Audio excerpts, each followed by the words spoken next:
everyone, we are going to talk just a little bit about how to use this appealing to audience document in your FRQ today. So, a couple of important things to remember. First of all, that the big ideas will be most helpful in your introduction. Using them in your introduction, either introducing kind of your idea and then building to your thesis, or incorporating, like we did with the big idea prompt drills, into your actual thesis is one way that you can incorporate the big ideas and what you have written down for the 3 that we provided you for the creativity prompt. You could also, if you're trying to go after the sophistication point, include them or reference them and keep coming back to that big idea that you've chosen in your commentary. Again, that's the icing on the cake. That's the pulling in for the sophistication point. If it doesn't seem to be working, or if you're a little bit confused as to how that would work, don't worry about it. But big ideas, most useful in your introduction section. Okay. I'm going to add optional in your commentary.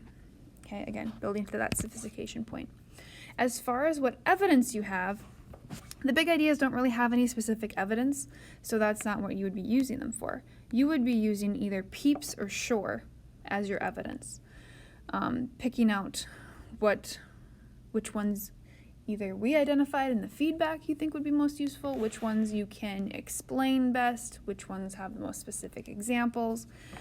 I will say that the more specific you can be and the more descriptive you can be, the easier it is to provide commentary for your examples. If you're using general evidence, it's a little bit more difficult to fully develop and link back to your argument. Okay? But as far as the Peeps and the Shore go, this is where you're using, what you're using in your body paragraphs.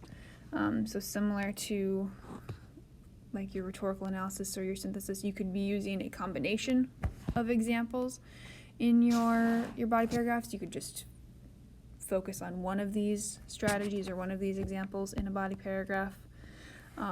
Try to avoid being a burrito girl like the video in the appealing to audience activity does. We're not expecting like a lot of in-text citations like we've been doing with rhetorical analysis and synthesis, just because you're just pulling evidence from whatever you know, and there might not be an in-text citation. So as specific as you can is the goal.